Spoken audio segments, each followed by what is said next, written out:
Hey guys, welcome back to more English with Dry. Today I'm going to take you through Stave 4 of A Christmas Carol, and the extract in particular where the ghost of Christmas yet to come shows Scrooge his own grave. Throughout Stave 4, Scrooge has seen what will become of an unnamed man, how people will treat him in his death, and how people will respond to the fact he's died.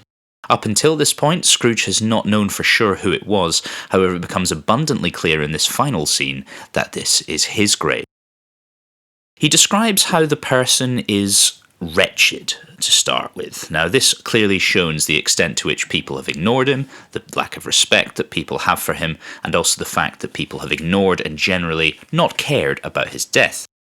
Now, every moment up until this point, this has caused Scrooge some consternation. However, at this point, it begins to really weigh on his mind, causing him panic and fear. The graveyard itself is described as being a worthy place at the beginning.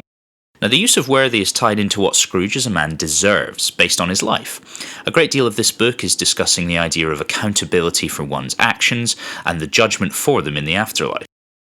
It is Dickens' suggestion that Scrooge deserves to be buried in a place such as this. The graveyard is a fitting place for him to reside, given the ill deeds and, frankly, sins that he has committed over the course of his existence. We will hear that the graveyard is overgrown, is full of weeds, and is in general a disgusting and packed place to be. He deserves to be laid to rest here for a number of reasons. It is walled in by houses, overrun by grass and weeds, and we hear that the growth of vegetation's death, not life, is choked up with too much burying. Fat with repleted appetite, indeed, this is a worthy place. Now, if we begin to start looking at these descriptions, we understand that the idea that this is a very full graveyard, i.e. full of dead bodies. Now, this links to the idea of the population in Victorian London. It links to Dickens' understanding that overpopulation is one of the main concerns, especially in the treatment for the working classes and those living in poverty. It also refers back to the time in Stave 1 where Scrooge said that there must be a decrease in the surplus population. The idea, of course, is that this surplus population means that the graveyard is full up. He condemns such people who he deems to be surplus or too much for requirements to be disposable, and they should simply die so that there is room for everyone else. Well, the reality of this is that the graveyards become more full. Therefore, it is fitting for Scrooge to be here because it is him lying amongst the excess of humanity that he deems so unimportant. Equally, we hear that it is overrun with vegetation, and specifically weeds. Now, the grave is a microcosm of society as a whole at this time. It is a metaphor for it, in the sense that the weeds could possibly represent the growth to a huge and uncontrollable level of evil ideas and sin. Weeds obviously are undesirable in a garden. For a garden to be beautiful, weeds must be eradicated quickly, because what weeds do is they take over the room to grow that beautiful, healthy plants have. Now, the metaphor suggests that the weeds represent these ill ideas, such as those suggested by Scrooge, that the working class are not worthy of anything. Now, these ideas have become out of control and rampant in Victorian London and England as a whole, and therefore they have started to choke up and provide no oxygen for those who have good or moral thoughts. This is linked to the secularization of society, to people starting to abandon religion and the Christian way and doctrine, and this is one of the key issues that Dickens is looking to address with his novel.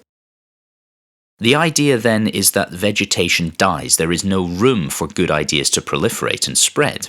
The juxtaposition here of life and death shows exactly the sense that we are discussing. It creates a sense that the beauty and goodness in society is not having enough room. If we think about the goodness and the beauty in the novel, we think about people like the Cratchits, we think possibly about someone like Fred, and we think about how little chance they have to spread their good intentions. The charity workers as well. They are surrounded by people like Scrooge who are literally suffocating their positivity. The repetition of a worthy place shows that Scrooge's contribution to this status quo of a lack of generosity, to selfishness, to people not taking care of one another, means that it is a perfect place for him to reside. It is a bed that he has made and that he is now having to lie in. Now, Scrooge begins to tremble. He begins to be afraid of what the potential future will hold for him. He asks one question to the spirit. He's starting to fear that this is actually his future. Now, of course, up until this point, he's not known that the man is him, even though there are blindingly obvious signs that suggest it. And he asks, are these the shadows and the images of things that will definitely happen, or maybe only? Now, these words will and may are capitalized, which shows how terrified he is of the possible futures that he has, and he is terrified and desperate for the opportunity to change. This is the moment at which we can say that Scrooge genuinely has repented, genuinely wants to be redeemed.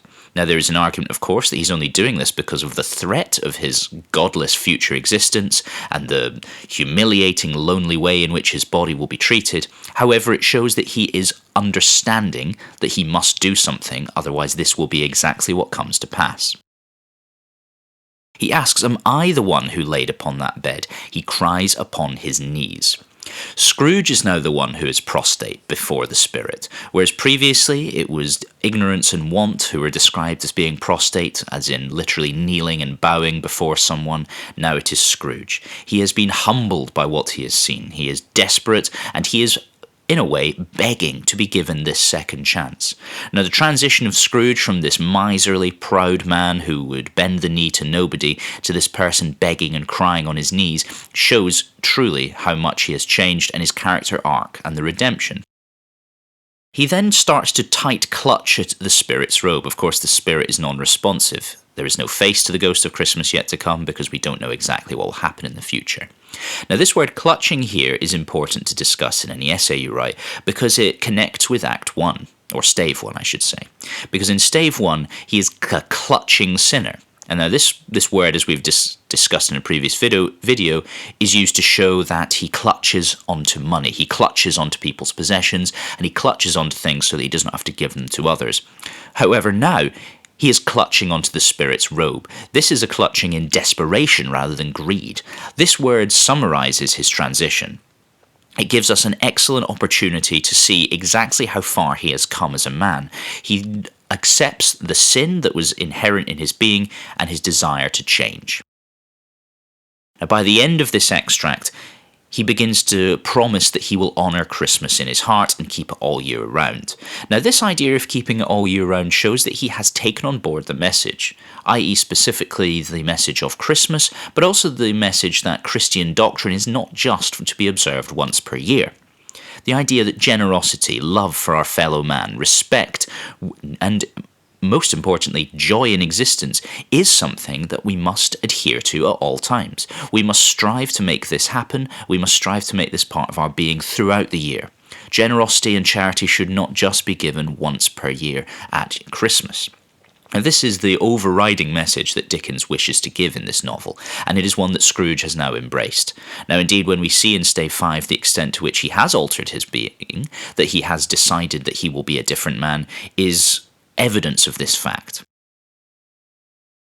Indeed, he wishes that he can sponge away the writing on his stone, i.e. sponge away the writing on his grave, which is almost like an account of his life. In doing so, he shows metaphorically that he wishes to change the account of his life that is currently existent. In Stave 1, we heard Marley discussing how the chains that he forged in life are what traps him to earth.